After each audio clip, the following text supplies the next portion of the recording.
Steven was born on June 22, 1959 in Cuyahoga Falls in Ohio. He was a child of Richard, quality control analyst, and Martha Hicks, homemaker. There's no source saying Steven had siblings.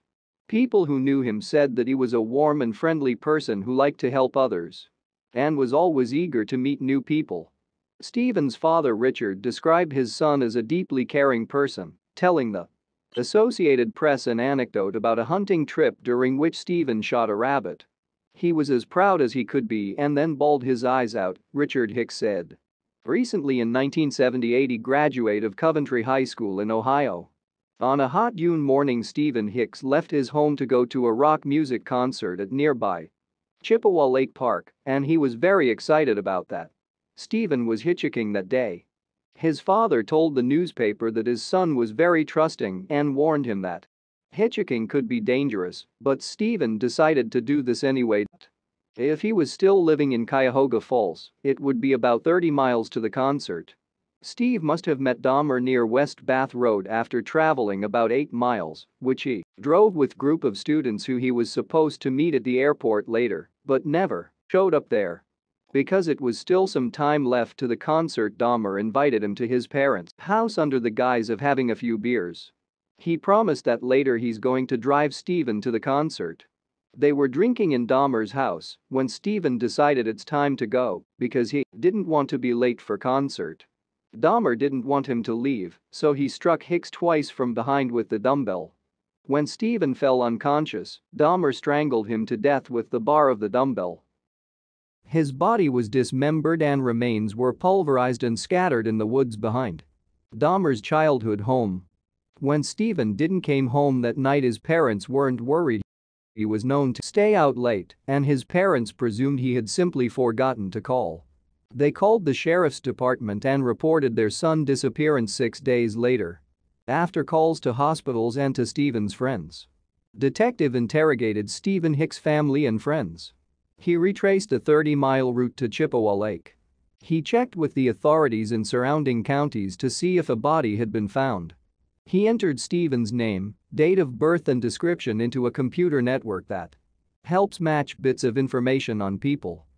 Months later, when there was no clues on Steven, the case was classified as active but dormant.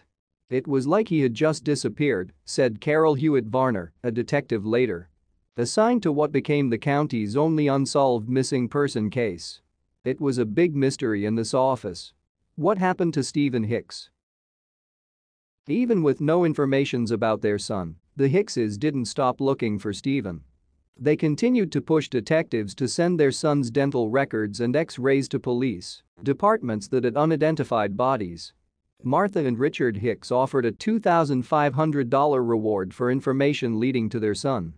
They also hired a private investigator who for $300 promised he could find Steven. They consulted a person who offered to help through psychic means. Understand that in 13 years, we've grabbed at some straws. I hope you perceive that we're not ignorant people. We're well-read people. But driven to frustration by not knowing and the desperation. Richard Hicks said in an interview on WKYC television in Cleveland. Richard and Martha trusted the police to do their investigation as thoroughly and completely as they possibly could if a few $100 gave us some peace of mind. It was money well spent, he said. In 1991, Dahmer, jailed in Milwaukee, told the police that Steven Hicks was his first victim. Using a map created by Dahmer, over 50 bone fragments were found on a rocky, ivy-covered hillside in the courtyard of his old home in the suburbs of Akron. Some were fragments of the skull. Authorities identified the remains by comparing a molar, a fragment of a molar and a cervical vertebra with Steven Hicks' X-ray records, the AP article says. Dahmer was extradited to Ohio for the murder of his first victim, Steven Hicks, 3 months after his conviction for 15 murders in Milwaukee. On May 1, 1992, Dahmer pleaded guilty to the charges again in a 45-minute court hearing and was sentenced to his 16th term of life imprisonment.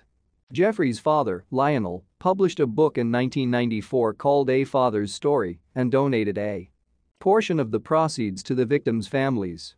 Most of the victims' families supported Lionel and his new wife Sherry, but 3 families later sued him. Two for using their names in the book without their permission.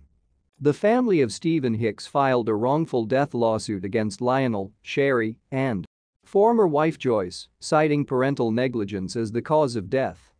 Steven Hicks was a fan of aviation. During the summer of 1977, he went to Florida to learn to be a pilot. A scholarship funding the education of aspiring trade school students financed by the Hicks family currently exists in Steven's name at Coventry High School. Steven wasn't a fan of violence and avoided injuring others, whether they were people or animals. Also because of that, it's tough to accept his tragic and untimely death.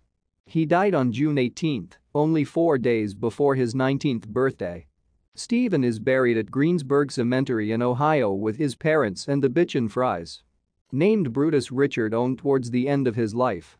His mother Martha passed away in 2008 at the age of 67, and his father 2 years later in 2010 at the age of 71.